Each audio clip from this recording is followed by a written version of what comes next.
So I live in such an amazing place. Beautiful, huge forest. And I know this land very well and have lots of plans for how to share it. Where to build, what trees to grow where. I think my vision is pretty amazing. And there's certain kinds of people who would love it, and there's others who would not. One of the problems I have, as I think about hosting people here again, is I have had trouble saying no to people. When I first started hosting, I said yes to everyone, and I stopped doing that. I hosted lots of people for free as volunteers, which rarely works out because a lot of them aren't motivated to actually help. They just want to live for free. And that doesn't work for me for very long. So, and I don't like saying no to people. So I think what I'm going to do is outsource that. I will tell a different agency what values matter to me. And I've been talking with some folks who do that. And then they will just forward me the people who fit the criteria that I think will make this place function. Because almost every effort at community falls apart really quickly because people lie a lot. It's mean to say that, but it's also mean of them to lie. They lie about their motivations and everything like that. And I guess the factors, I don't know if I should say what factors I would want to consider, but they shouldn't be anonymous. I mean, I used to just say yes to everybody, and most of those people were awesome, but they were still a net loss. I mean, if there is no income, then a place cannot function. And I'm no longer in a position to host people for free. And the place is falling apart. It's dirty. There's animals living in houses. Trails are grown over. My solar power system's out. And that shit's really easy to fix. It's not even very expensive for what you get. And also I want to define here a particular lifestyle that I want to live, and that in some ways is hard to live unless we have a group of people who all want to live that lifestyle. For example, eating healthily. I think that's a big one. I mean, there's certain things that are deal breakers, right? Like if somebody doesn't have an emotional self-control. Some people don't. It amazes me that they're like that, and they probably don't know how shitty their lives are, because the only people who will tolerate them are probably like that too. And they yell at each other, threaten each other. They don't care. And the other problem I've had is that I've mainly hosted short-term people, and that's been fun. And certainly short-term you can tolerate just about anybody, if you have no longer-term investment. But there's also a real limit to the benefit you can get out of that relationship if you've just got people coming and going all the time, and they're here for 2 weeks. Even a month is not really much. On the other hand, I can't really agree. This has been a problem a couple times. I can't really agree that someone can stay here for a longer period of time and kind of promise that, because then when it doesn't work out, they get really upset if you tell them that they can't do that. And I think, there's a lot of, if you haven't experienced this, then it might be hard for you to relate to it. But there's a lot of problems that will occur in any community setting. And I think a lot of those can be solved up front. For example, people have to have enough money to leave. And in fact, they should have money in general. I don't want to collect a bunch of people who don't have any fucking resources, because then I end up babysitting them. And they think they've found their magic heaven where daddy takes care of them. And it's like, I'm not going to go for that. So I want to recruit people who are able to work online, or they're independently wealthy, perhaps retired, or they come from generational wealth, which is not quite as attractive since they didn't earn it themselves, but who cares, I gotta not be a bigot about that kind of stuff too. I mean, I am kind of judgmental about rich people because they're some of the stingiest fucks in the world. It's so annoying.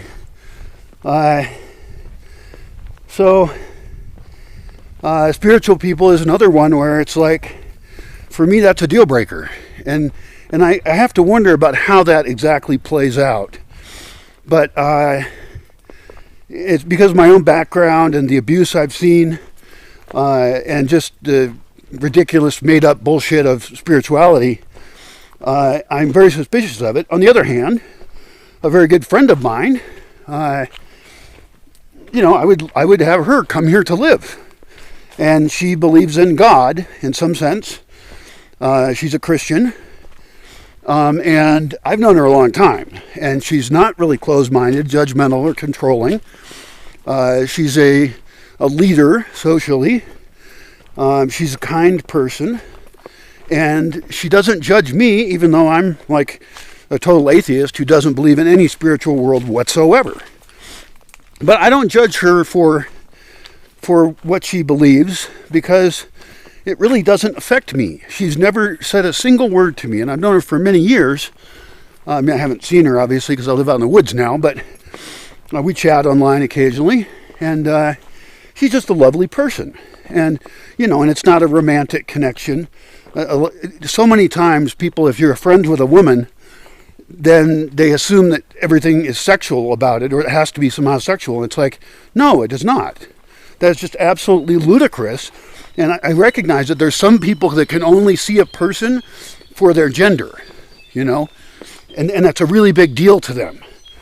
And for me, it really doesn't matter at all, except in the cases where I am actually attracted to them and would like some intimacy, which I would like again someday in my life.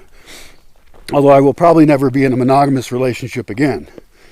The truth is, I tend towards monogamy just because if my needs are getting met, then my interest in other people goes down.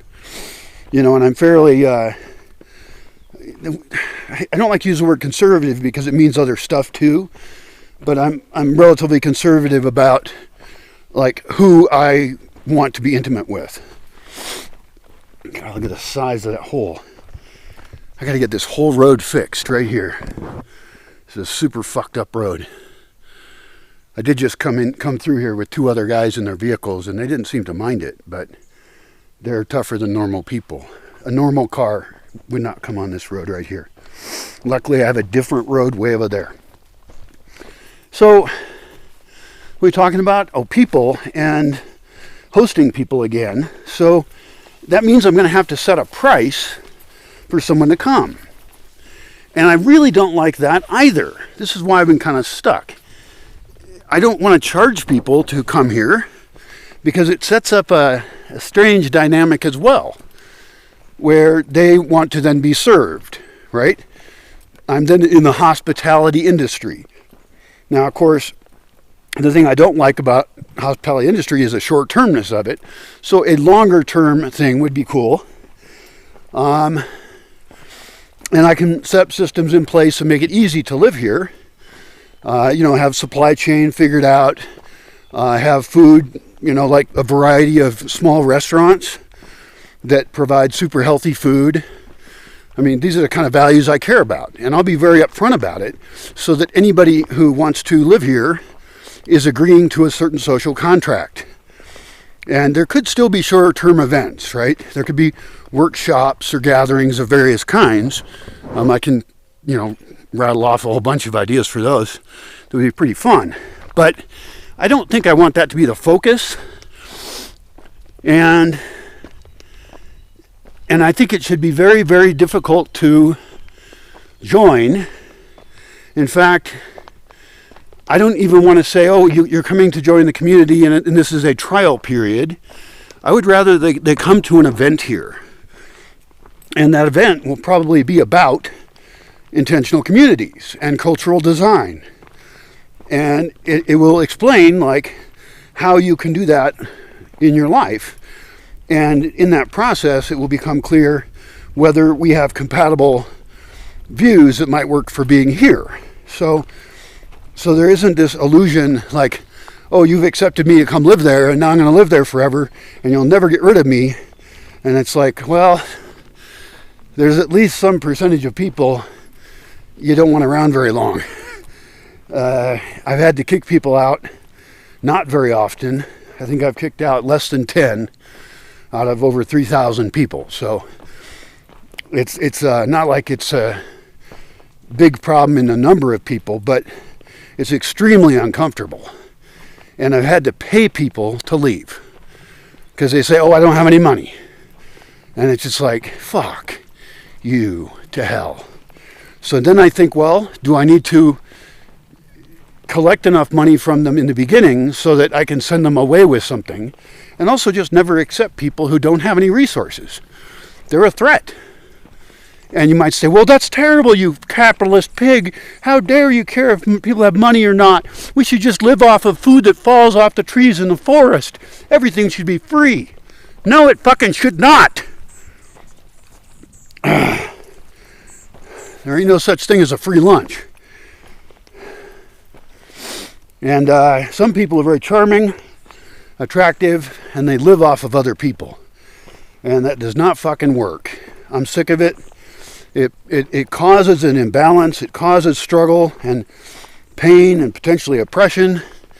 It's not going to work. So even immigration, if you aren't already from this country, there are financial requirements to live in this country. And so people have to prove that they have enough resources. There's some other ways around that. But, and it's interesting because if the system is big enough, then there'll be people needed to do jobs within the community, but then they should be getting paid. And so the system has to have enough money for that. I mean, we could make a list of every business type that exists and see which businesses we can support here. Also, I have this strange idea of people creating businesses here primarily for clients elsewhere. Some people think, oh, let's make products and we'll sell them locally. And it's like, it's not the best place to do that. This is not a very wealthy place. And we could make higher end products to sell to richer people over there in the city over there. But it's not really what I want to do. Like, I don't want to be making jams and chutneys and, I mean, except for us, you know. And, I mean, I can imagine some things that would work like that. Like, there's bees up here, okay? There's a bunch of beehives. And we could have more beehives and then sell the honey. We could even ferment the honey and make mead, which is the best drink in the world, by the way. We would have to get a special license to sell it and pay taxes on it and stuff. I don't know. That could be investigated. There's options, right? I would rather make a brand deal with a local distillery that's over there and have our own brand that we promote. They already have the license. They already have the distribution. They know how to package it. And we would have cooler labels. Their labels are really sucky on their products. They're boring. And that should be like really a high priority thing to do because, my God, they could sell a bunch more. I know how to reproduce the plants needed for fermenting. I almost bought a still the other day so I could do this on a small scale here, and that would just be for our consumption. That's perfectly legal where I live, and we wouldn't sell that because I don't have licensing for that, and I don't feel like getting into that. But there are a lot of other business ideas we could do. In fact, I want to explore this strange idea. About to run out of battery. I'll mention it as fast as I can. God, I gotta walk down this slippery trail again. Fuck this trail.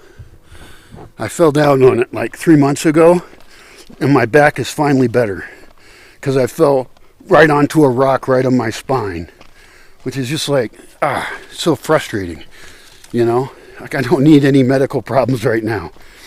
And it hurt for a long time. I don't know, I mean, a normal person would have gone to the hospital and got it x-rayed, but I'm pretty sure I cracked some kind of vertebrae or something weird because it fucking hurt.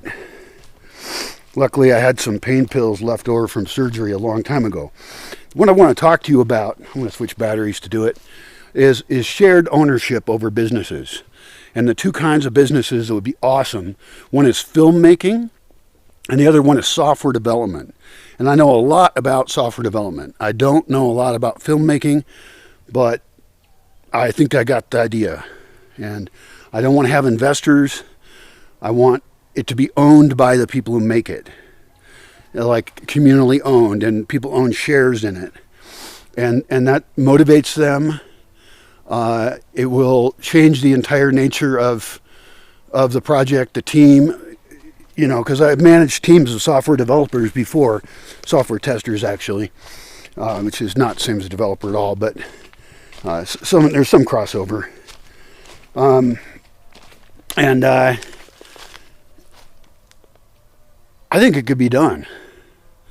Well, I'm going to start a new video for that.